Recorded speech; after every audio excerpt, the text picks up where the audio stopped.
Mortal Kombat the movie has begun. I've watched it several times already.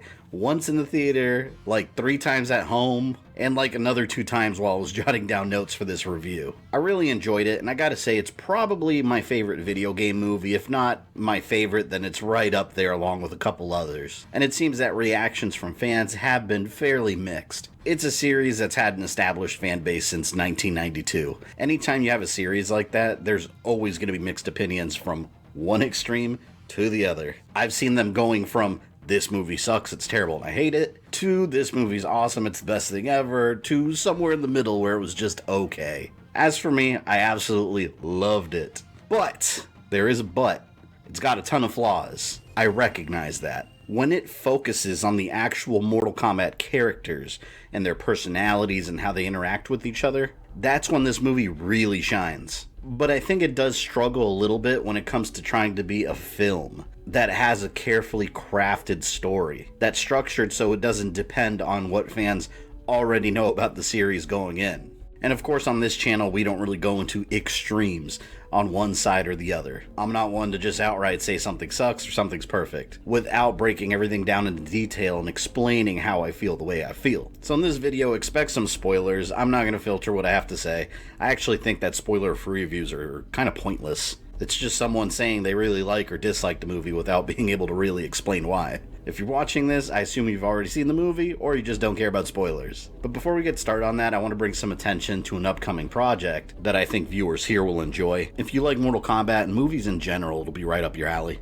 In Search of Tomorrow, the definitive 80s sci-fi documentary is coming out. From the creators of In Search of Darkness Part 1 and 2, awesome horror documentaries that I've watched multiple times. They're currently both on Shudder, by the way, so make sure you check those out. In Search of Tomorrow is going to be jam-packed with 75 plus big names in the industry, from original actors, directors, writers, special effects experts, people from RoboCop, Predator, Aliens, Terminator, everybody's in this. It's going to be a 4+ hour epic, and the Indiegogo campaign does end on May 4th. So that's coming up soon. If you're interested in learning more and backing the project, click the link in the description below. It does help the channel a bit, and backing it grants you access to a Discord community with activities throughout the production life cycle, watch parties, Q&As, and more. Check it out.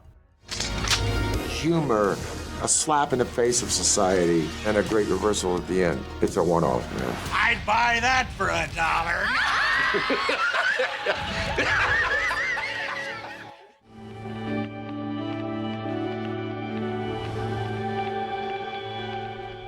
Well, let's get back to Mortal Kombat. I have identified, after multiple viewings, 3 different aspects that are going to be responsible for splitting the fan base right down the middle. Number 1, there's no tournament. Think of this as Mortal Kombat 0. It's most definitely a prequel. It does make sense with the context of the story in this movie, and I know some of the people involved in the creation of the movie have come out and said that they didn't really make this one really with the intention of continuing it, but I don't buy that for a second. There's just no way. The entire movie is a setup movie. It's one of those movies that exist to set up future films. That's what it is. You're either going to hate that part of the movie, or you're going to be excited to stand on the starting line and see where it goes from here. Number 2. There is an original character, Cole Young, that the story kind of revolves around in a quite literal way. The Alice of Mortal Kombat when you compare it to Resident Evil standards. Fans generally hate original made-up characters that have no basis in the existing universe, but we'll get more into Cole during our character breakdown. And number 3, there are certain aspects, a lot of aspects, that are very different from the video game universe. If you want the video games copy and pasted directly on the screen, this is definitely not the movie for you. They made up a lot of stuff, which works for the story they're telling. Some of it not as much, but the originality is there. And personally, I like that in general when they kind of spin certain things different ways, because if you're just going to copy and paste the video game in movie form, what's the point of doing it? You know, I kind of want things to be a bit different. Not so drastically different that it's unrecognizable, like Resident Evil 3 onwards, but different while still retaining the spirit of Mortal Kombat. And I think that's something that Mortal Kombat 2021 does extremely well. It creates its own little world, but you still recognize these characters. And I'd also like to point out that now suddenly there's a ton of people praising the original movie, which is a classic, don't get me wrong, I absolutely love that movie. But that's been getting hated on since it released as a bad video game movie. And it also made up several things. I could sit here and make a list of things that movie made up, but I won't do that because that's not the focus of this video. But does nobody remember Liu Kang's younger brother that Shang Tsung kills right at the beginning of the movie? And then Liu Kang's motivation for the rest of the movie is to get revenge? It's completely made up. That's in no source material whatsoever. Your brother's soul is mine. You will be next. And the history of the Mortal Kombat tournament itself has changed drastically throughout the series. Originally, it was some Shaolin tournament that was corrupted by Shang Tsung. Then it became this barrier of protection between Earthrealm and Outworld. Then it started involving multiple realms that we've never heard of before. The movie adapts the most recent explanation that there's multiple realms out there, with Outworld being the most savage, the most violent. They want to take over Earthrealm. And the Mortal Kombat tournament is almost like this block that the Elder Gods use to protect the realms from invading each other constantly. In order to gain the right to invade a realm, you have to challenge them in Mortal Kombat, win 10 tournaments in a row. It's weird, it does make a lot of sense, but that's the video game story. And that's presented here. In the movie, we're approaching the 10th and final tournament, and Earthrealm has lost 9. Let's start with some of the critiques, because this is where I think the movie doesn't work as well as it could have. For hardcore Mortal Kombat fans, it might make perfect sense why this Mortal Kombat tournament is so important. But to casual fans or people just coming into the movie that maybe have heard of the games or maybe played 1 or 2 of them, it might completely fly over their heads why the Mortal Kombat tournament is so important. They just say that Earth will be destroyed. It doesn't really explain that as to why that would happen. No character ever stands up and says, "Hey Raiden, excuse me one moment." But why is a fighting competition determining the fate of mankind? It's just never brought up. It's just something that's said, and it's just accepted. The movie just assumes that the viewer already has some level of background knowledge to where it doesn't have to stop and explain every little thing it says. And it's not just the tournament. There's a lot of different things that are mentioned here. Raiden speaks about the Elder Gods. Sonya speaks about different realms and different species. You hear about Goro being of Shokan blood, the Lin Kuei, the Shirai Ryu, the Black Dragon Clan. You hear all these name drops from various aspects of the Mortal Kombat universe. If you're a fan, you're sitting there like, oh cool, I know about that. So if you're a more casual fan or a general audience member, all of that's going to fly right over your head.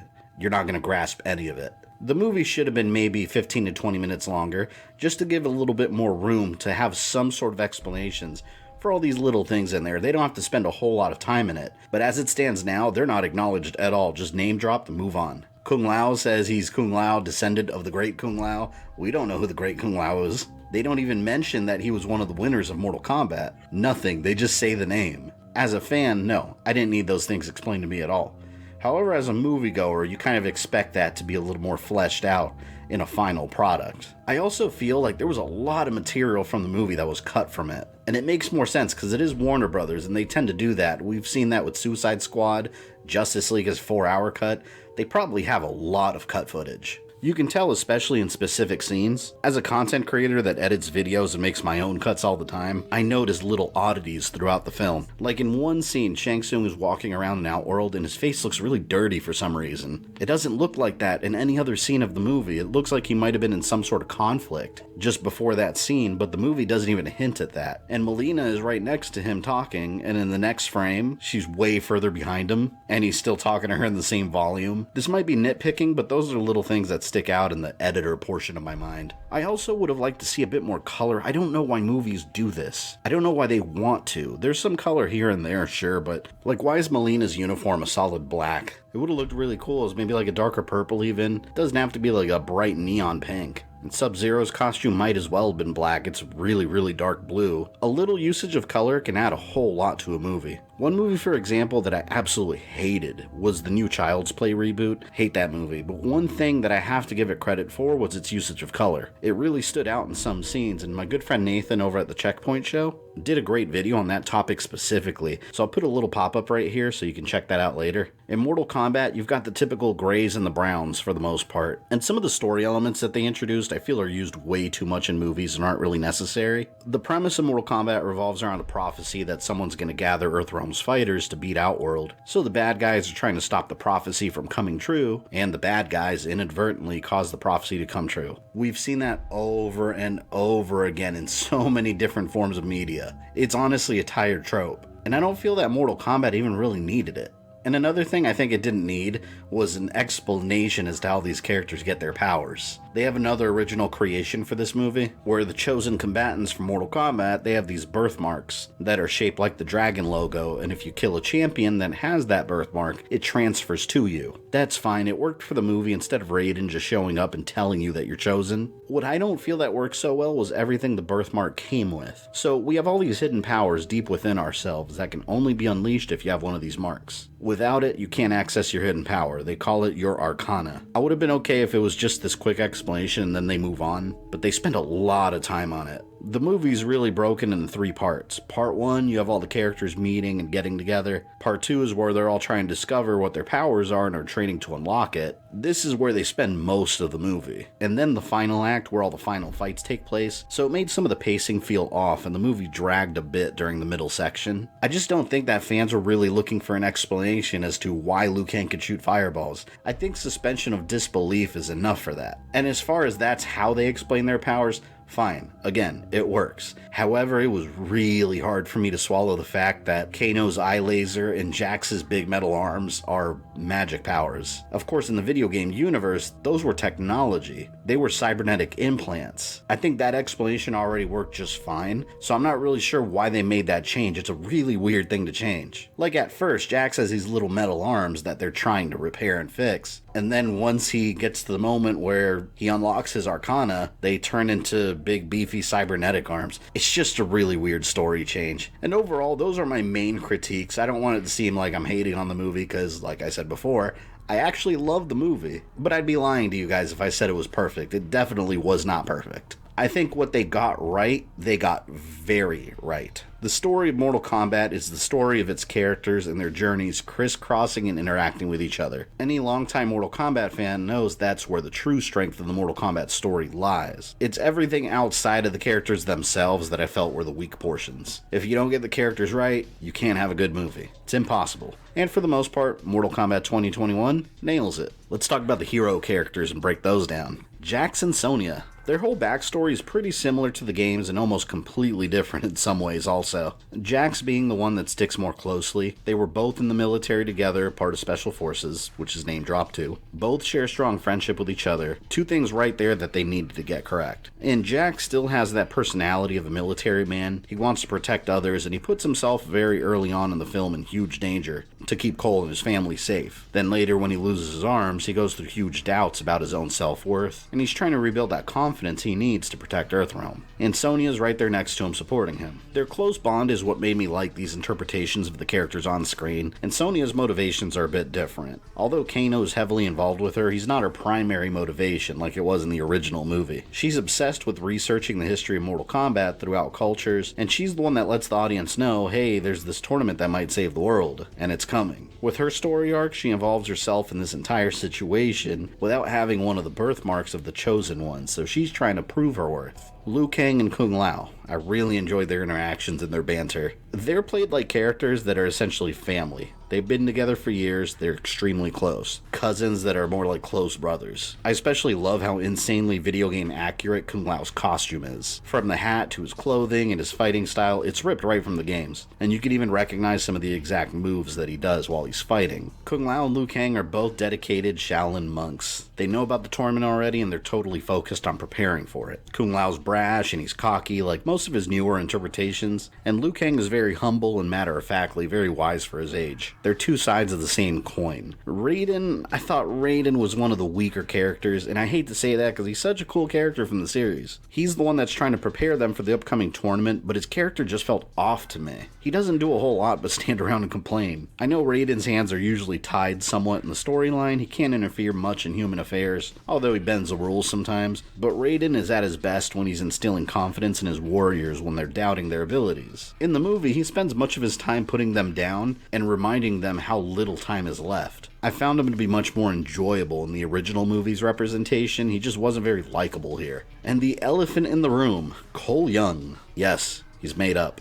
No, there's no video game equivalent. I thought Cole overall was okay. I didn't hate him. I didn't love him either. The actor did a fine job in the role, but I felt he was very unnecessary as a character. I get the reasoning of why they introduced him. He's the regular guy. He is the audience in the movie. He's the player inserting the quarter into the arcade machine. That outside party that doesn't know about what's going on, and he's the plot device the movie uses to filter the storyline through. I just didn't think we needed that, and they could have used any established character in the universe to accomplish that same goal. And this results in him not having much to say or do in the story. As all these known characters are talking and interacting, he's just off to the side. There's a dinner scene that highlights this really well. Kung Lao and Liu Kang are throwing jabs at Kano, and it turns into this whole big argument. And the camera shifts over to Colt every once in a while to remind you that he still exists, just so he can make a facial expression or say a quick line. Having said that, they did make an effort to tie him into the existing storyline of Scorpion, and I thought that was really cool actually. His fighting style is really unique. We haven't seen a character that I can recall, at least, in the video game series that use tonfas. One of them might in Mortal Kombat Armageddon or something, I really don't remember. But he's got this really cool suit of armor that becomes his power, and as he's getting hit, it's absorbing energy that can redirect into a powerful hit. That was cool too, and it reminded me of something similar in MK11. Jax has a moveset where his arms start glowing as he's causing damage, and you can unleash powerful attacks when they're all charged up. So I suspect there was some influence there from that. Another thing I liked about Cole, which for some reason I hear people saying the opposite, but I disagree with this. He didn't swallow up the runtime in the movie. That was one of my main concerns before going in. Yes, the story might revolve around him and he plays an important role in it,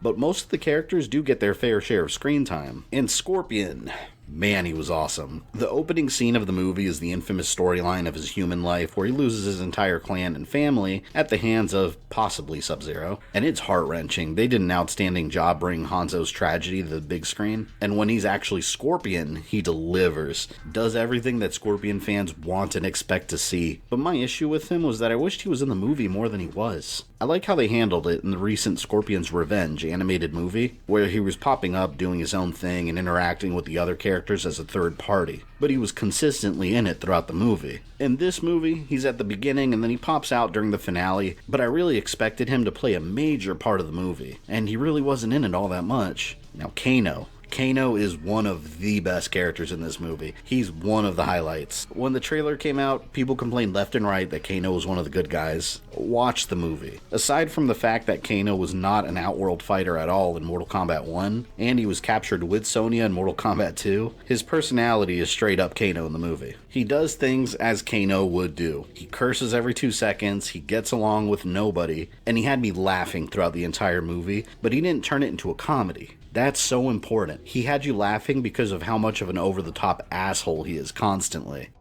Well, how about I take that stupid fucking sombrero you wear and shove it so far up your ass you start speaking Spanish? How does that sound?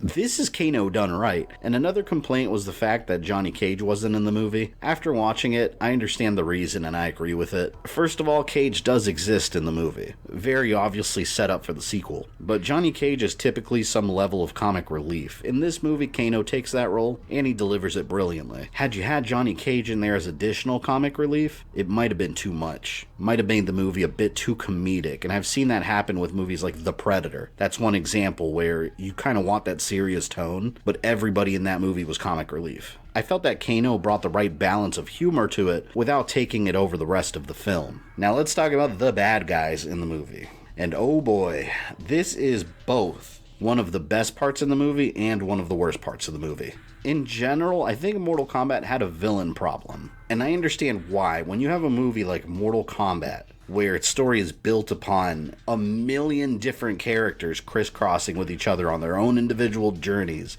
where everything and everyone has backstory upon backstory, when you take all that and turn it into a 2-hour movie, you're going to lose a ton of that background information. So you're going to end up with some characters that have no story in the movie and they're just there to be cannon fodder and maybe have a line or two. That's what happens in this movie with Natara, Rico, Goro, and Melina. I think Rico said gotcha or got him at one point in the movie. I really don't recall him saying anything else. In the games, he was one of Shao Kahn's ex-generals, and he's a brilliant wartime strategist that's obsessed with becoming a god. Had his own full storyline in the Mortal Kombat X comic that was really good and everything. In the movie, he's literally just this big man with a hammer. There's nothing else to the character. You don't know anything about him. Natara, the vampire that's on a quest to separate a realm from Outworld, is just a big CG creature with wings that flies around and screeches. That's it. The great hunter, Natara. She is beautiful, isn't she? Yeah, that screech is a real turn-on. They were characters put in because someone that isn't that important to the overall story needed to die. And I'm surprised that Mileena was used as a throwaway character. She's the one that should have been saved for a major storyline later, involving Katana and her family. None of that's here, and it seems that Mileena's done for. Though Shang Tsung makes the comment that death is merely another portal, so characters can't always come back, and have many times throughout Mortal Kombat. Reptile was briefly in it, and he had a really cool scene. I mean, you get the invisibility, you get the acid saliva, they went with the dinosaur look from Deadly Alliance. He looked awesome, but he's the punching bag like he is in every single game. That was no surprise. Kabal wasn't in it a whole lot either, but I did really like him a lot in the brief moments that he spoke. He's one character I wish we had gotten more of. This is Black Dragon Kabal. He's got his hook swords, he's got his super speed, and that Black Dragon criminal scumbag attitude. I died laughing at him describing Kano. This is another example of characters done right. I think I can help. Did you see a guy down there? Complete fucking asshole. Answers to Kano. You backstabbing, two-faced, ugly motherfucker.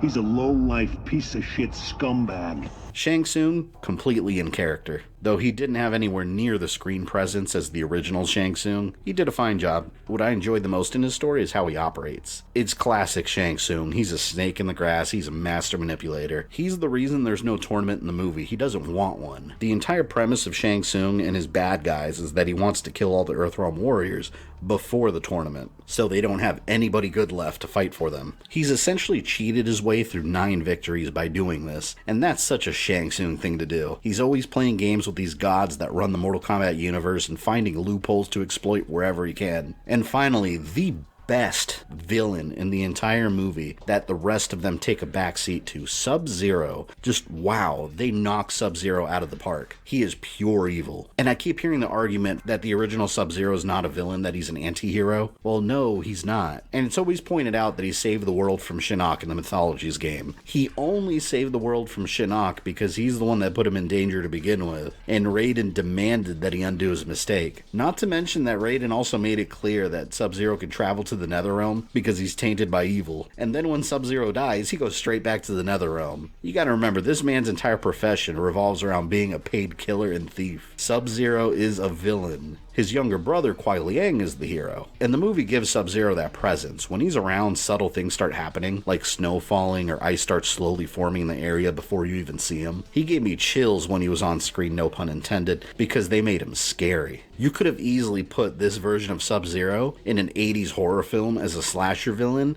and it would have worked beautifully. In fact, my favorite subtle moment in the entire movie involves Sub-Zero. Cole's wife is walking by a window, and a second later, she turns around, and Sub-Zero's just standing there. It's terrifying.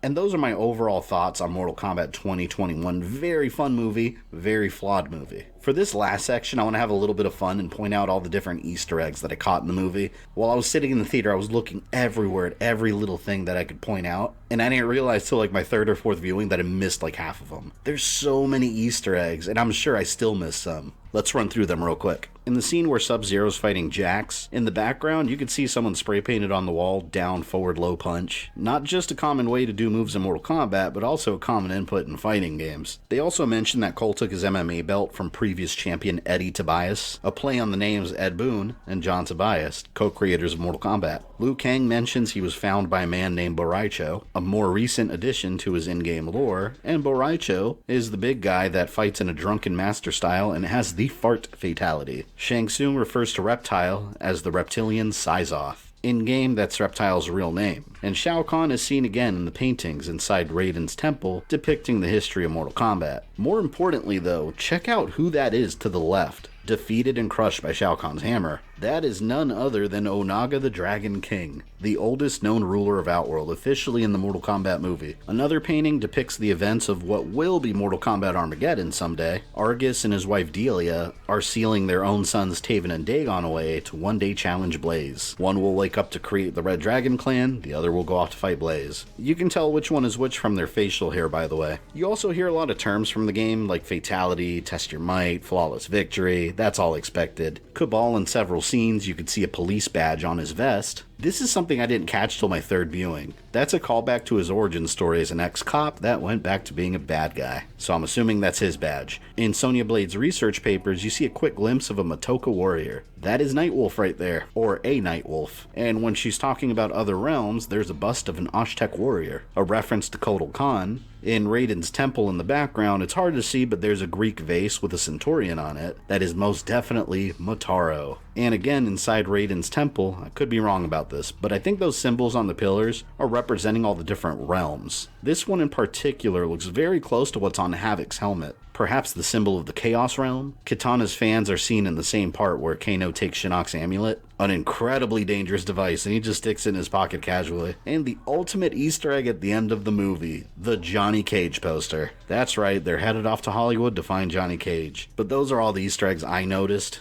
Let me know in the comments section below if there's any you noticed that I might have missed. As for the future of the Mortal Kombat movie series, the movie has been getting some mixed reviews, but Warner Brothers doesn't care about that. Warner Brothers cares about money. And the movie's been doing extremely well in both theaters and HBO Max. We're gonna get a sequel for sure, not to mention that they had an idea for 4 more movies if the first one did well, which it is. The next one's gonna be the tournament movie, and my prediction is that it's gonna be heavily influenced by Mortal Kombat 2, leading into an Earthrealm invasion. This one was more of a prequel story mishmashed with aspects from all over the Mortal Kombat universe. I don't think we need a movie specifically focused on the first tournament because honestly, the very first tournament never made any sense. Like, how does it even work? If you look at the original roster, there weren't really sides for multiple realms. So I think mixing the plot for Mortal Kombat 2 while bringing in some characters from Mortal Kombat 3 and Trilogy would work just fine for a sequel. And that is all. My definitive Mortal Kombat 2021 review. Did you love the movie? Did you hate the movie? Did you think it was okay? Start the conversation below. And if you'd like to support my work, I invite you to become a patron. There's multiple levels of support available,